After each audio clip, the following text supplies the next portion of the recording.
What's up, guys? This is Justin from Vanguard Vlogs coming to you with the bonus video for week of BT12. Obviously, these are not Vanguard cards, hence the name bonus video.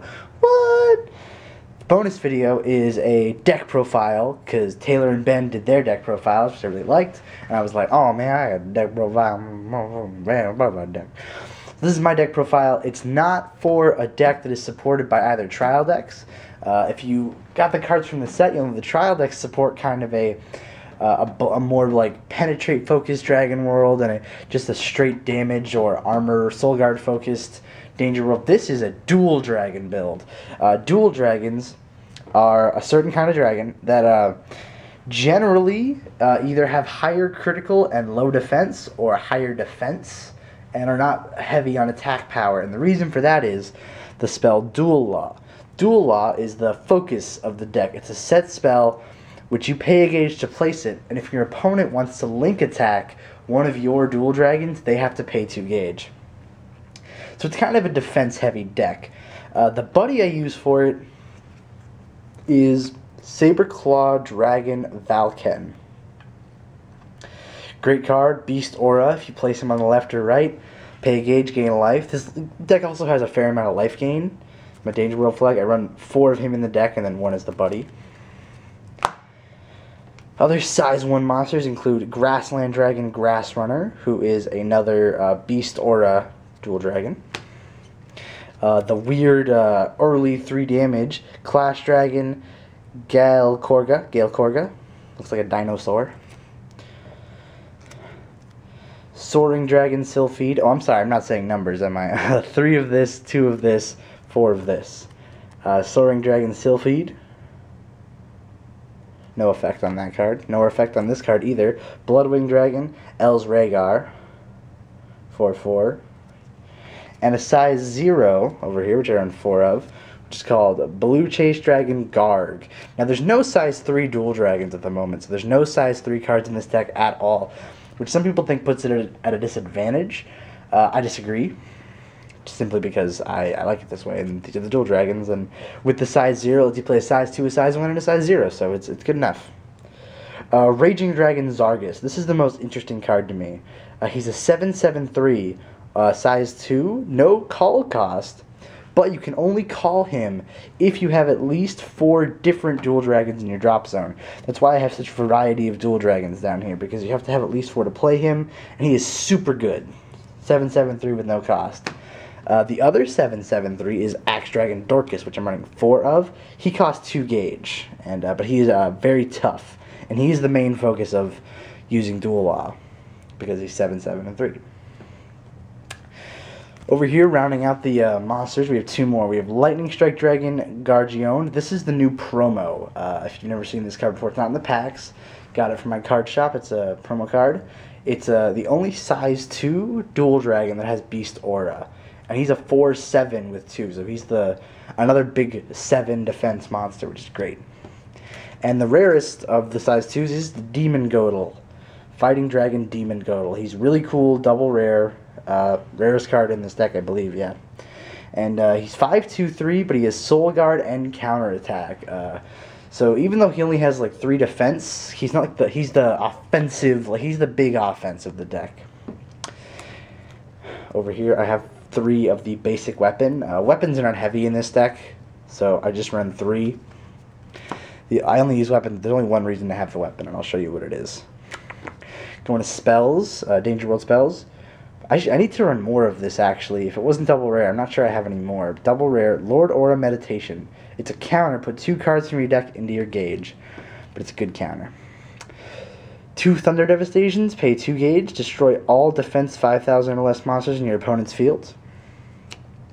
Double Guillotine. Pay 1 gauge. You may only cast this card if you're being attacked with an opponent's weapon. Destroy an opponent's weapon, then if you have a weapon, play rock, paper, scissors with your opponent. If you win, deal damage to your opponent equal to the critical of your weapon. So it's a good little, it's a basic counter with potential to deal extra damage. Then we have 3 Duel Laws, which is explained as a core part of the deck. You have to play it. I run 3 to increase my odds of getting it, but you can only play 1 on the field. There would be no reason to play more because that effect doesn't stack. Neither does this effect, but I also like playing this Knight of the Wild. It's just free to play, but when you want to use it, you pay a gauge, gain a life. And you can only use that once per turn. But if you have two, you use it twice per turn, so it's just kind of a fun thing. Since there's no limit to set spells, I think that's just a good extra little Danger World card to have. Then we have 3 Battle Spirit Unites, or as I like to call them, Battle Spirit Untie. Choose a monster in your field and increase its power and defense by the power of your weapon and give it counterattack. That's why I run the basic weapon. So I could run 2 of the other weapon as well, but I like the balance of my deck as it is. Might take out the... Ew, what fell? Sounded like something fell, sorry. I could take out the impact cards to do that, because I never use those. Then we have Earth Shattering Slash. Pay 2 gauge, may only cast this card if you do not have a monster in the center. Destroy a monster in the field. Just a basic counter card. Then we have 3 neutral spells, which are semi-important, and I'll explain why. Battlefield Military Band. Highly underrated set. Pay a gauge, all your monsters get 1,000 power. You might think that sounds really lame, but one of the most common power combinations is like low attack, 6,000 defense, so that your size 1 monsters can't get through it. But with this, your size 1 monsters get right through. It's fantastic. I always run 1. Destruction, just a free destroying of your opponent's weapon. It goes well with the other destroying of your opponent's weapon with double guillotine, and 2 buddy charges. If you have your buddy out, you get 2 gauge. If you don't, you just get 1 gauge. It's a good way to build a lot of extra gauge. And finally, 3 of the Drill Bunker Impact cards, which I probably should take out because I very rarely use those. The basic balance of this deck is just play Duel Law, get out a Dorcas or a Zargus or a Lightning Strike Dragon Gargine, and then drain your opponent of their gauge and slowly build up your gauge, keeping out like since these are size 2, you always keep one of your main size 2s in the center, keeping extra size 1 on the left. You can so you can use your Beast Aura and do a little extra damage, or get in a big link attack if they try to play a size 3. It's a very versatile deck. Plus, since this Battlefield Military Band gives 1,000 power, anything with counterattack is also more likely to die. And this ability does stack. I just feel like at the cost of a gauge, considering how much stuff costs 1 or 2 gauge, I'm only ever going to want to use 1, and I'll only occasionally use it. But as it stands, this is my main Buddyfight deck, and I really like it. It's one of only 2, how do I explain this? Right now, all 3 worlds have 2 deck types, basically. Dragon World has dragons and dragon knights. Magic World has wizards and 72 pillars. And Danger World has armor knights and dual dragons. I well prefer dual dragons, even though I don't have the greatest luck with this deck, which is why I'm posting the question to you guys. If you have any suggestions for this deck, post in the comments below. I would really love your feedback, because while I really like Buddyfight, I'm not super great at it. As you probably saw in the intro video, we were doing bad. Taylor and I have both vastly improved since that opening battle, but we still are not utter Buddyfight masters. We're no Tsuko Ryuenjis or whatever his name is in the anime.